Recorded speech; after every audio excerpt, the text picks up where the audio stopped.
that were making the news on this date.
Victory in the general election.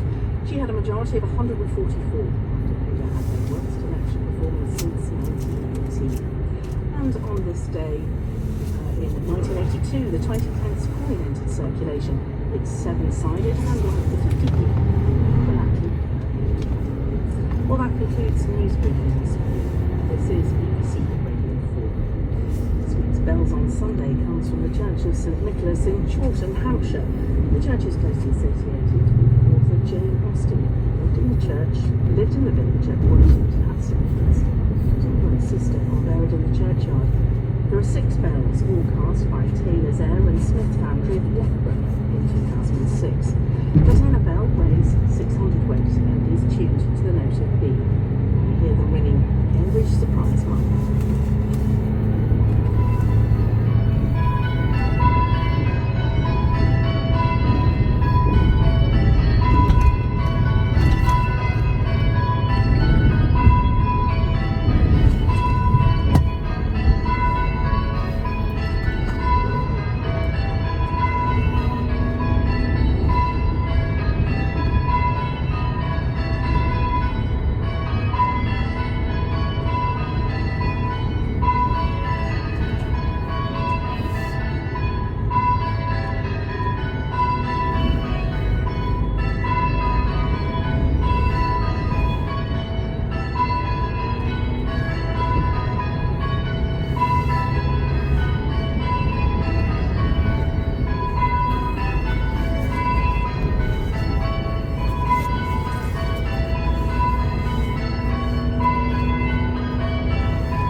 Those were the bells of the Church of St Nicholas in Chawton, Hampshire. This is BBC Radio 4. Now it's time. It's time for In Touch with Peter White. Hello.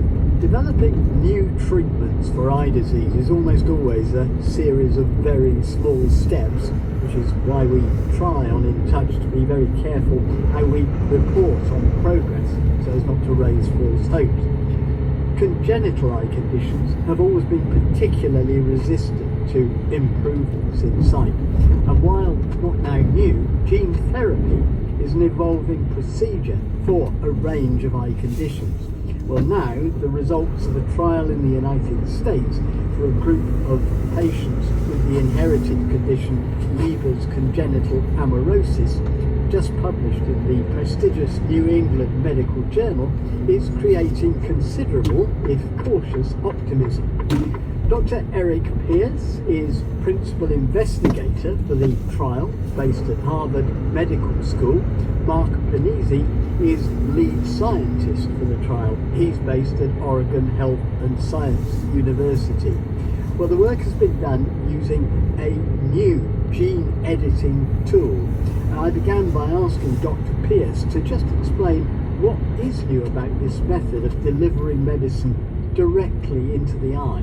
So what's new about this gene editing approach is instead of adding back a correct copy of a misspelled gene to the retina, gene editing is now fixing misspellings, which inactivate genes, inside the patient's own retina. And the ability to do that is new, and we think has the potential to be broadly applicable to treating inherited retinal disorders and hopefully many other inherited diseases as well.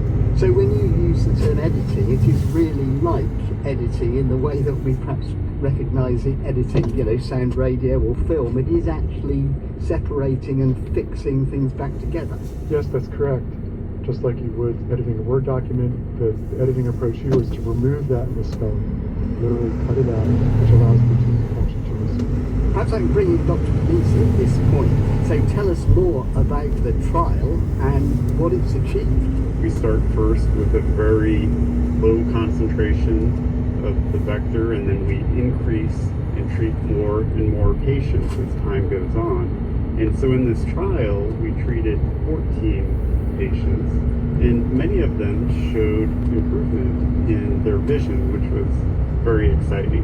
What was exciting too was that when we did a quality of life survey, many of the patients indicated that they felt that their quality of life had improved following the therapy. Many of our patients told us stories of what seemingly might be little things to us that they could now do, but were actually very big to them. The ability to navigate a little bit better at work and not bump into people, or to be able to tell if the light on their coffee maker was on. And some patients actually went from not being able to read on the eye chart to maybe being able to read the big letter on the eye chart. We're not talking about a return to perfect vision, but even these improvements were meaningful to the patients. What kind of patient is likely to benefit from this treatment, and is age a likely factor in its success? I don't think it's age specifically that informs us about who could be treated. It's more the status of their retinas when we're considering whether they could benefit from this treatment.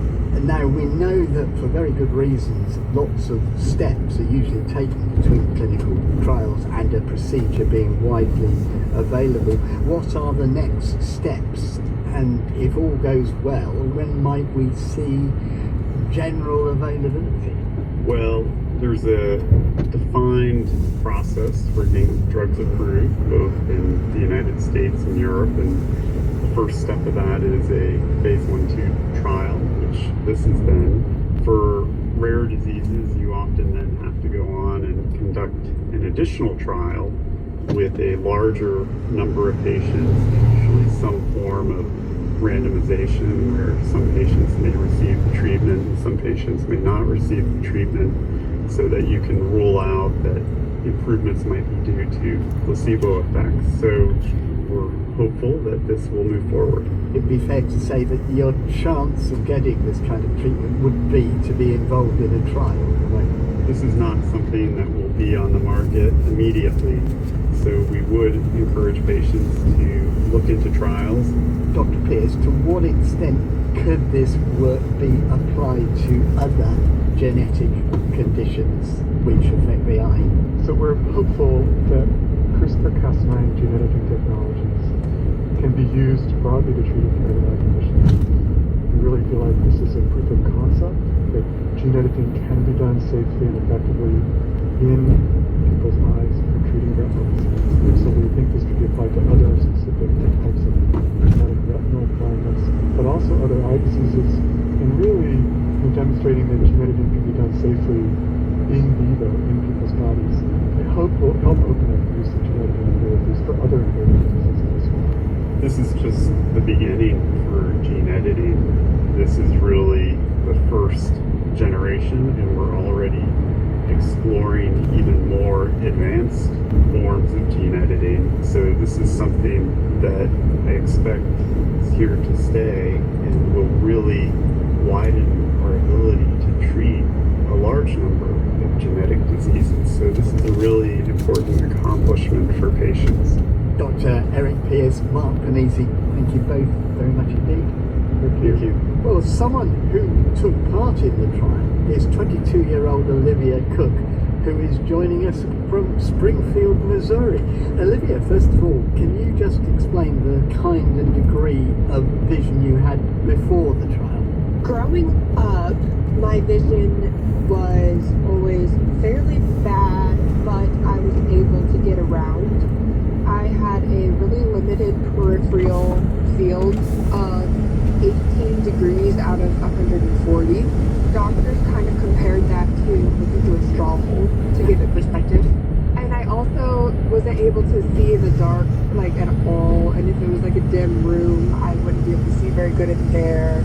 I mean, how did you get to hear about the trial in the first place? My mom was always really well connected in the vision doctor community. And when I was about 16, I think, is when the doctor in Texas reached out to my mom and let her know of this opportunity going on to Boston. So I definitely did have doubts about the actual procedure. What were you worried about? It would make my vision worse. I only have so much to begin with, but I do get around fine, so I was like, as long as they don't make my vision worse, I guess that it's okay. But it was a little bit hesitant for me because I had never gotten anything like this before. And what was the experience like when you did